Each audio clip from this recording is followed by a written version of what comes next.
Today on Gaming Soon, we discuss the recently announced 6th generation of Pokemon, discuss a little about Tera becoming free-to-play, the free-to-play model and MMOs in general, and talk about Raiden rising to the occasion in Platinum Games' Metal Gear spin-off.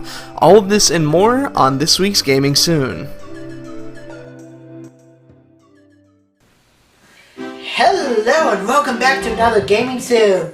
Tera here, Zero America. Hi! And today's episode is brought to you by Kirby! And Shaman, yay! Yeah, and Mario, who's just lounging in the background. He's freelancing today. Yeah, freelancing. And apparently your phone is on vibrate. Well, not on vibrate, but... Ugh. Yeah, I forgot to mute it. Oh well. Anyway. Anyways, sorry about the long overdue hiatus, but we wanted to enjoy our Christmas vacation. Yes. How was your Christmas? It was good. I got a shiny new video camera that we're using right now. Yay! And I went to the Nintendo store. Yep, there's a video about that. You can watch it on Killatia and YouTube. I'll put a link down below so you can see it. And we got plushies from there. Yay! This is mine. My Shaman. Yes. It's my new favorite. Hey, I was your favorite. You're number 3. Fuck you. So vulgar. Okay, so anyway, what games are we going to talk about today? We are going to talk about Pokemon X and Y. Tera. Tera. And also that new Metal Gear game. Metal Gear Rising. Yeah. Yeah, they'll talk about our subtitles, but we're going with Rising. We can get all sorts of jokes out of that title. Yes, we can. Unfortunately, Mega 64 already did 99%. Faster than us, I guess. Yes, more professional than us. Anyway, let's talk about the new Pokemon game that was announced yesterday at the time of this recording. I repeat, yesterday at the time of this recording. Yeah. Okay, so after like a 5-6 minute history of the Pokemon franchise through Nintendo's Direct video streaming service, we actually finally got our first glimpse at the first Pokemon 3DS game. Or the first real Pokemon 3DS game. It would technically be second, but you know what I mean. No, Nintendo would be the first. Well, there was Pokemon Rumble Blast 3D, remember? Oh, 2 years I ago? don't really count that. You don't count that? No. Then it's officially the first. I should say it's probably it's the first mainline Pokemon game. Okay. The first big it's the first big handheld seller besides Mario. Yeah, breathe. This is what's gonna move. Breathe. Breathe. This is what's gonna move all those 3DSs that they haven't moved yet. Yeah, move all those 3DSs and not move the Vita at all. Yeah, there's so much collective anal clench over all the Vita owners now that Pokemon's in the works. Yes, I know. This is actually going to be the first time that Pokemon not going to be doing any 2D sprites, but a full-blown 3D experience. Exactly. And not through the 3DS capabilities of the 3DS, but with actual 3D graphics. Right. It reminds me a bit of a cross between like Pokemon Stadium with the dynamic camera and normal Pokemon games with the fact that it's not just an arena. It's like it's a mix of traditional Pokemon and the little Pokemon Stadium. Yes, and the 3D effects that this game is now going forward with bring forth all the details to the environments and in the battle system. Like, I haven't seen battles like this creative since Pokemon Stadium. Right, and I think the dynamic camera is going to make the battles a lot more interesting to look at. It's going to be a little more difficult to get bored of just looking at the same animations over and over, especially if you get to see them from different angles. Yes, and the new starter Pokemon that they picked are pretty well designed for the most part, except for the water type one. Or was it Tootie? It's like Froakie. Froakie. It's like an oversized eyed frog with a fur for a neck coat. Right. Like not the least creative out of all the three. I like the fire one the best. Like it's like a very what's the word I'm looking for? Very functional color. I think. I want to what I want to go for. Right. Well, I feel that a lot of the starters are treading on territory that they already have treaded before, because you got Krogunk and Froakie, then you have Vulpix and Ninetales, and you got Fennekin. Oh, that's the name of the final Pokemon, right? Fennekin? Fennekin, yep. And then there's Chespin, who's can't remember the analog that was the Pokemon I was going to compare it to, but more or less, it's C-Dot's evolution on Ruby and Sapphire. Yeah, but it's not a huge deal because they look good. The evolutions hopefully are going to look good too, and they're going to help it differentiate them more, because they're starters. They're supposed to have that basic look to them, and they get more complicated as they go on. Exactly. And this is the first time that Pokemon has really taken a step forward in terms of graphics. Like, it's finally nice to see a Pokemon, a traditional Pokemon game in true 3D. Right. I mean, it's gonna, obviously because of 3DS, it's gonna be 3D. Yeah. But it's also like the battles are 3D. They're not using the traditional sprites anymore. It's a huge step up from what we've been enjoying for 5 generations. Yes, and I gotta say, this is like the first time in quite some time that I'm actually going to be looking forward to a Pokemon game. Yeah, it's definitely going to be day one buy for me because I'm the Pokemon guy out of the two of us. But he's the one who gets every Pokemon game. Yeah. Even the pirated one or two. That's why I got him the Pokemon plushie. Oh, this isn't pirated. No, this is official stuff. Yeah, that's official. I mean, pirated games. Oh. Yeah. I gotcha. Just for fun. Yes, like the one thing I did find interesting though about Pokemon X and Y is the fact that they're coming out a year after Black and White too.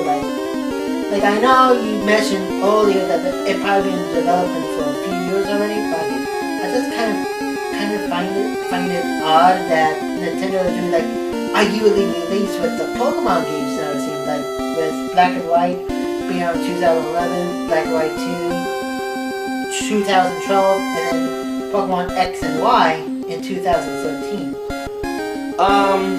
Yeah, I mean, I've already mentioned that to him before, and not to mention they also have another 5 or 6 months probably of development time before it goes out to print. And not to mention, and this is a move that Nintendo needs to copy with all of their future releases, but they're making it a worldwide release. And that's something they need to start doing more often, is localizing their games together and then releasing them all at the same time. But anyway, as far as the release dates go, and he brings up a good point, but there's also about a year there's usually about a year average between the mainline games, and sometimes less, and then sometimes more. There's always those extra ones like Crystal and Yellow and stuff like that. Speaking of to bridge that gap. Speaking of extra, considering that Pokemon X and Pokemon Y this time around, I expect a walk music theme for when Pokemon V comes out. Yes, just like the walk song they use in Dragon Ball Z. Right. I expect a walk song Pokemon V that happens. Yeah, I'm not gonna. Walk the Pokemon V. Yeah, I know. I know. I'm a terrible singer. That's why I'll never be on American Idol. But, God, you fully made everything I was going to say now. Great. And that's my email going off. Yay! Hooray for email! I'm not alone anymore. Yay! Yay! Let's move on to Tera. Okay, Tera. I gotcha. Okay, well, technically Tera has been out for a while. It's an action-packed MMORPG. But coming February, they're moving on to the free-to-play model. Yes. Yes, indeed. Like, the trailer we're linking you to, it's pretty much we're going to talk about what's going to happen from transition from subscription to free-to-play. But because it wouldn't be fun watching that, we're going to show you a gameplay trailer from the Halloween special that they had a few months back. Right, because you'd just be hearing us talk. Yeah. And then you'd have the lady in the background flapping her gums, and you wouldn't understand. You wouldn't be hearing what she'd be saying anyway. So it's probably better off that way, even if it's not seasonally appropriate. Yeah. Yeah, but you know, rather have gameplay than like wah wah wah wah wah wah wah. Yeah. Only muted. So, anyways, like Tera has been known for being like an action-packed MMORPG with political system and such. But I've always been complaining that for an MMO that's also like very repetitive. Which I know you said earlier that all MMOs are kind of repetitive and such, so not a big deal too, but also that the player size, the population of these games aren't as high as they should be, so that's the big reason why they're going for the free-to-play, Right. to increase the player population. Well, a lot of games are going free to play now to shore up their numbers, because if there's anything that Team Fortress 2 going free to play has taught the gaming industry, is that if you want more people to play your game and shell out money for you, then sometimes you kind of have to go and bite the bullet and make it free to play. I mean, look at the Old Republic, TF2 is another example, and then now Tera. I mean, lots of games, free to play. PlanetSide 2. Like, you can just go on and on. But it's a smart business move, because if your game is starting to flounder anyway, you might as well, like I said, bite that bullet and bring in more people. Mm-hmm. And we're gonna splash a quick image up here showing you what the different tiers for the new free-to-play models at. If you have subscribed to Tera before, you're becoming a veteran. The new people will become the free players, and that will be a Tera Club membership, which I don't know the price, but I wouldn't expect it to be any more than $14.99. Yeah. And no matter what level you are, you're gonna get 100% access to the game's content and such. Right. The only real limitation for the free players is that they're gonna be limited to 2 slots and like a certain amount of gold. Right. Like, and other than the veteran having like 6 more character slots to work with and having more space to hold up gold, there doesn't seem to be a whole lot of difference between veterans and free players. Right. I think they should have considered their models a little bit differently. Like, I feel that there should be like a midway model between veteran and free to play, because you're not going to be able to get veteran after a certain point. It's like the 30th of this month. Like, after this month, you're not going to get veteran. So if you want that veteran, you're going to have to pay the $20 for the game itself now, right, to get that veteran. But even then, there's not going to be a huge difference other than character slots and holding your gold. Right. But even with that, you can just buy those extra slots later on down the line if you really are interested in more characters, right, instead of just paying the $20 up front. And that's how they're gonna pay their bills. Yeah, I mean that's actually pretty smart there. Right. Not relying on, you know, all these traditional pay to buy items with your cash money. Gotcha. Yeah. But I see where you come from, that there should have been, like, you know, a middle class between veterans and free players. Because then you could have just like paid like a one-time price, you know, and then you would have gotten more perks compared to like a free-to-play. But then you wouldn't have gotten the same perks that a veteran did, so all the old players coming back would get more perks than the people that paid to get the new perks. Like, it just feels like they should have put a little bit more thought to it.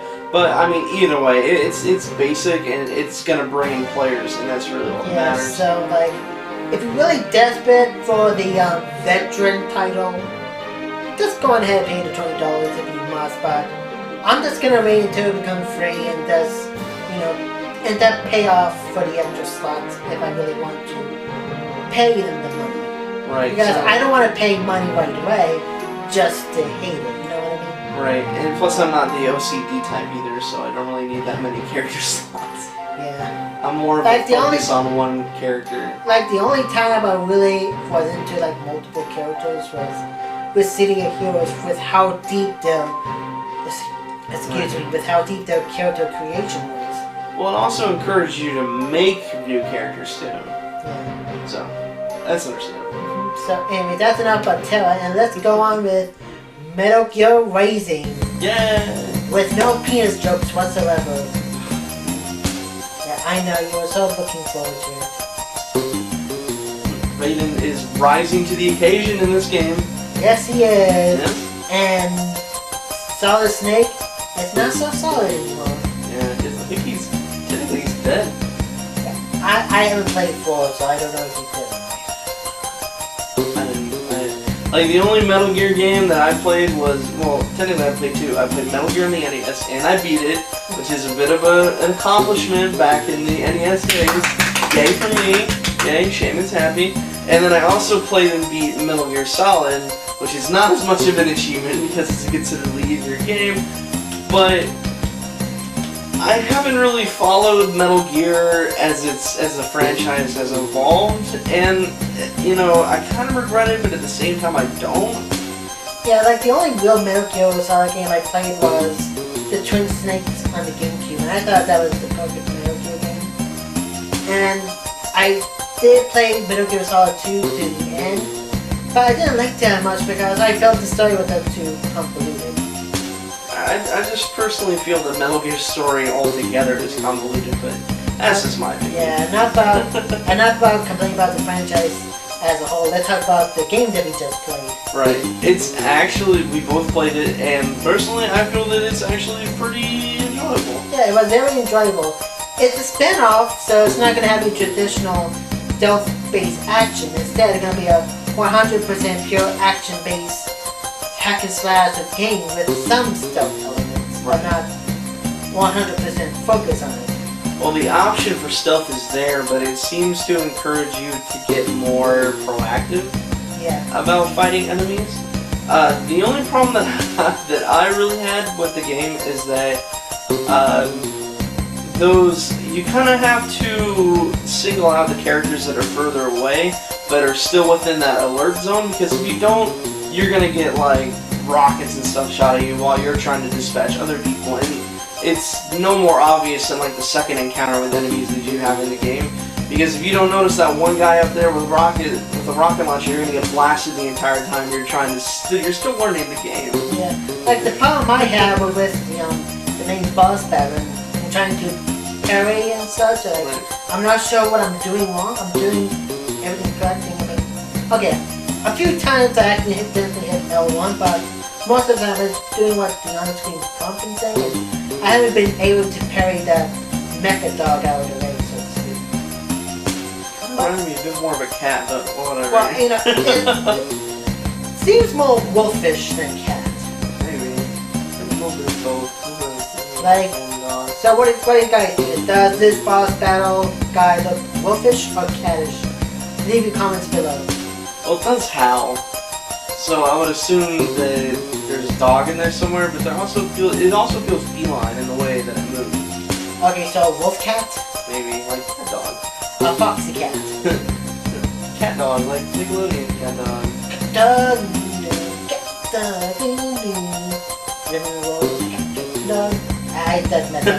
I messed up that theme song.